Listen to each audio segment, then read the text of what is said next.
అందరూ బాగుండాలని కోరుకుందాం. మన దగ్గర ఓర్పు, సహనం, ప్రయత్నం గనక ఉంటే విజయం తప్పనిసరిగా మన దగ్గరికి వచ్చి చేరుతుంది.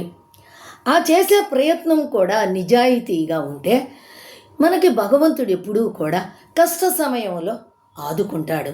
అలా భగవంతుని మనం నిజాయితీగా ప్రార్థించాలి. దాని గురించి ఒక చిన్న కథ చెప్పుకుందాం. ఒక ఊళ్ళో రాముడు, రంగడు అని ఇద్దరు అన్నదమ్ములు ఉండేవారు. వాళ్ళిద్దరికీ కూడా వాళ్ళ తండ్రి తదనంతరం చెరొక 2 ఎకరాల పొలం వస్తుంది. రాముడు భార్య జానకి చాలా రాముడికి తగ్గటువంటి మంచి ఇల్లాలు. రాముడు సహృదయుడు, అందరికీ కూడా కావలసిన పనులు చేసి పెట్టేవాడు. అలాగే తనకున్న దానిలో దాన ధర్మాలు చేస్తూ ఉండేవాడు. అలా దాన ధర్మాలు చేస్తూ మరి అందరికీ కూడా అవసరానికి సహాయపడుతూ ఉండే మనస్తత్వంతో తనకున్న 2 ఎకరాలను కూడా పోగొట్టుకుంటాడు. అలా పోగొట్టుకున్న తర్వాత తనకి 2 సంతానం. వాళ్ళ కోసం, భార్య కోసం తను కష్టపడుతూ మరి అక్కడ దగ్గరలో ఉన్నటువంటి అడవికి వెళ్ళి కట్లు కొట్టుకొచ్చి భార్యాబిడ్డలను పోషించుకుంటూ ఉంటాడు. ఇక తమ్ముడైనటువంటి రంగడు చాలా పిసినారి, జాగ్రత్తపరుడు. తనకిచ్చిన వాళ్ళ నాన్న ఇచ్చిన 2 ఎకరాల పొలాన్ని 10 ఎకరాలు చేశాడు. అతని భార్య కూడా కాంతమ్మ చాలా గయ్యాళి. అలా తనకు తగ్గట్టుగానే ఇద్దరూ పొదుపు చేసి జాగ్రత్తగా ఉంటూ ఎవ్వరికి పిల్లికి కూడా భిక్షం పెట్టనటువంటి వాళ్ళు. అలాంటి మనస్తత్వంతో వాళ్లే కూడబెట్టుకొని వాళ్ళ పిల్లలు వాళ్ళు అంతా కూడా అనుభవిస్తూ వాళ్లే సంతోషంగా ఉండేవాళ్ళు. పక్కన వాళ్ళని అస్సలు చూసేవాళ్లే కాదు. అలాంటి మనస్తత్వంతో వాళ్ళు ఉండేవాళ్ళు.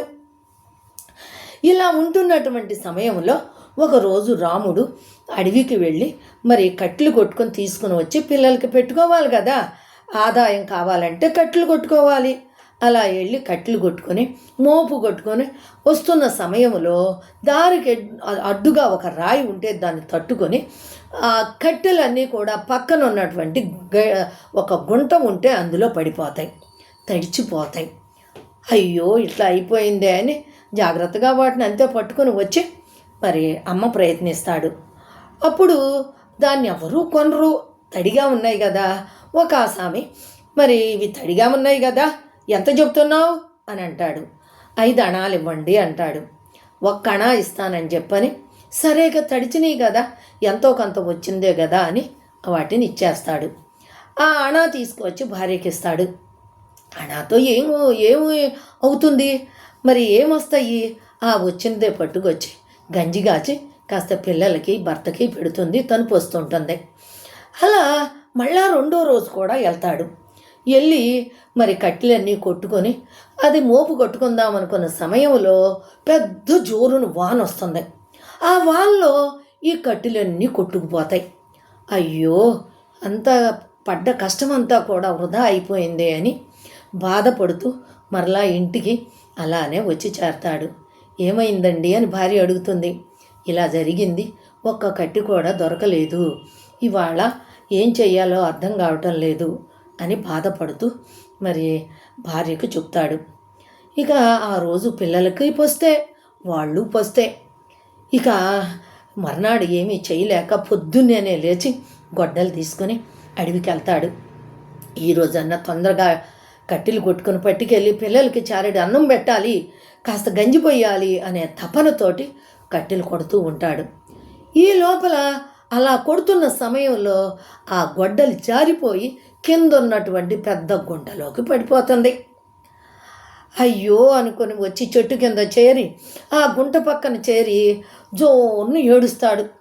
అయ్యో నేను కట్టెలు కొట్టలేకపోతున్నానే, నా గొడ్డలు ఇందులో పడిపోయిందే, ఏం చేయాలి భగవంతుడా, దేవుడా అని చెప్పని ఆ భగవంతుడిని ప్రార్థిస్తూ ఏడుస్తూ ఉంటాడు. అప్పుడు ఆ వనదేవత ప్రత్యక్షమవుతుంది. అయ్యే ఎందుకు ఏడుస్తున్నావు అని అడుగుతుంది.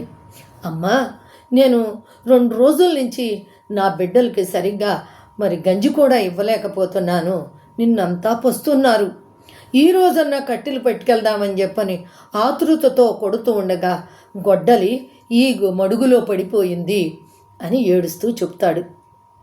అవునా, సరే ఉండని చెప్పని ఆవిడ బంగారపు గొడ్డలు తీసి ఇస్తుంది. ఇవ్వగానే ఇదేనా నీది అని అడుగుతుంది. కాదు అమ్మా, ఇది నాది కాదు అంటాడు. ఆ తర్వాత వెండి గొడ్డలు తీసిస్తుంది. ఇదేనా? కాదమ్మా అంటాడు. అప్పుడు ఇనప గొడ్డలు తీసిస్తుంది. ఇదేనా? అవునమ్మా ఇదేనమ్మా అని సంతోషంగా దాన్ని అందుకోపోతాడు. అప్పుడు ఇతని నిజాయితీకి మెచ్చుకున్నటువంటి ఆ దేవత, ఈ మూడు కూడా నువ్వే తీసుకో, నీ నిజాయితీకి మెచ్చుకున్నాను అని, ఇంకా నువ్వు ఎప్పటి నుంచి నువ్వు పస్తులు ఉండాల్సిన అవసరం లేదు అని ఒక బంగారపు నాణ్యాలు ఉన్నటువంటి ఒక పెద్ద మూటనిస్తుంది. ఈ పట్టుకెళ్ళు, నువ్వు ఆనందంగా నీ భార్యాబిడ్డలతోటి సంతోషంగా ఉండు అని ఇస్తుంది అన్నమాట. దీవించి పంపుతుంది. అప్పుడు ఆయన సంతోషంతో అవి తీసుకుని ఇంటికి వచ్చి భార్యతో చెప్పి చక్కగా ఒక ఇల్లు కట్టుకుని అందులో మరి సంతోషంగా భార్యకి నగలవి చేపించి పిల్లలతోటి సంతోషంగా ఉంటున్నాడు. అది చూసినటువంటి మరి పక్కన ఉన్నటువంటి తమ్ముడు రంగయ్య, మరి రంగడు అతని భార్య కాంతమ్మ కూడా, ఏంటి వీళ్ళు అనుకోకుండా భలే ఒక్క రాత్రితోటి మరి ధనవంతులైపోయారు, ఏదో జరిగింది, అది తెలుసుకోవాలని చెప్పని చిన్నగా వీళ్ళింటికి వస్తారు. అక్క ఏంటి భలే బాగుందే, ఇల్లు బాగా కట్టుకున్నారు, నీ నగలు కూడా చాలా బాగున్నాయి, ఇవన్నీ ఎలా వచ్చినాయి అక్క అని అడుగుతుంది. అప్పుడు ఆవిడ చెప్తుంది, మరి తన భర్త చేసినటువంటి పని అంతా కూడా చెప్తుంది. అలాగే రంగడు కూడా, అన్నయ్య ఏంటి, ఏం జరిగింది, ఒక్క రోజులోనే నువ్వు ధనవంతుడు అయిపోయావు, ఇదేంటో నాకు కూడా చెప్పవా అని అడుగుతాడు. అప్పుడు అతను చెప్తాడు, అడవిలో ఫలానా స్థలంలో నేను ఫలానా చెట్టు నరుకుతున్నటువంటి సమయంలో నాకు ఇలా జరిగింది, మరి నా గొడ్డలు పడిపోయింది, అప్పుడు నేను ఆ గొడ్డలిని తీసుకుందామని ఏడుస్తూ ఉండగా అక్కడ మరి నాకు వనదేవత ప్రత్యక్షమయ్యి ఇలా ఇచ్చింది అని చెప్తాడు.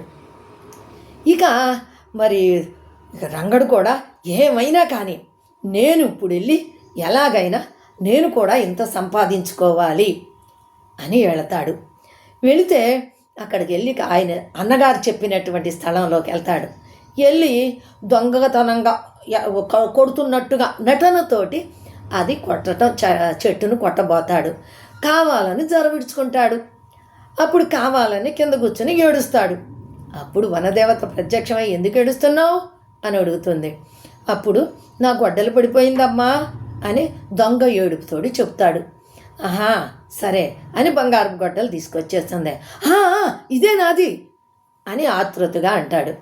అప్పుడు ఆవిడికి కోపం వచ్చి, నువ్వు ఇన్ని అబద్ధాల కోరివి, నువ్వు ఎంత నిజాయితీనే లేదు నీ దగ్గర, నువ్వు అసలు దొంగతనంగా నువ్వు అంతా కూడా నటన చేస్తున్నావు అని కోప్పడి, నీకు ఆ గొడ్డలు కూడా కాదు, నీకు నేను శపిస్తున్నా, నీ ఇంట్లో ఉన్న బంగారం ధనము కూడా ఇప్పటి నుంచి నీ సొంతం కాకుండా పోతుంది అని శాపం ఇస్తుంది. అంతే, ఇంకా ఏడ్చుకుంటూ ఇంటికి వస్తాడు. ఇంటికి వచ్చేటప్పటికి అతని భార్య కూడా ఏడుస్తూ ఎదురయ్యి, ఏమండి మన ఇంట్లో బంగారము మరి ధనము అంతా కూడా కనపడకుండా మాయమైపోయిందండి అని ఏడుస్తూ చెప్తుంది. అప్పుడు జరిగిందంతా తను కూడా చెప్తాడు. చూసారా, ఒకరిని చూసి ఏడిస్తే మందు కూడా అలానే పోతుంది. నీతి, నిజాయితీ, ఓర్పు, సహనం, మంచి ప్రయత్నం, నిజాయితీ ఉన్నటువంటి మరి రాముడికి భగవంతుడి కటాక్షం కష్టాల్లో కనిపించింది. మరి రంగడికి మరి చేసిన నటనకు తగినట్టుగానే ఫలితాన్ని అనుభవిస్తున్నాడు. ఈ కథలో నీతి మీకు అర్థమైంది కదా. అందుకనే ఎప్పుడూ కూడా ఎదురు చూడాలి, సహనంతో ప్రయత్నించాలి, మంచి మనసుతో, నిజాయితీతో. అర్థమైంది కదా. ఈ కథ మీకు నచ్చినట్లయితే, ఈ కథ మీకు ముందే తెలుసు, చాలామంది ఈ కథను వింటూ ఉంటారు, చదువుతూ కూడా ఉండుంటారు, కానీ మళ్ళా ఒక్కసారి మీకు గుర్తు చేయాలి అనే ఉద్దేశంతో నేను ఈ కథను మళ్ళీ మీకు చెప్పటం జరిగింది. కథ నచ్చింది కదా. మీకు నచ్చితే కనుక ఒక లైక్ చేయండి, అలాగే ఒక కమెంట్ ఇవ్వండి, మీకు కుదిరితే కనుక షేర్ చేయండి.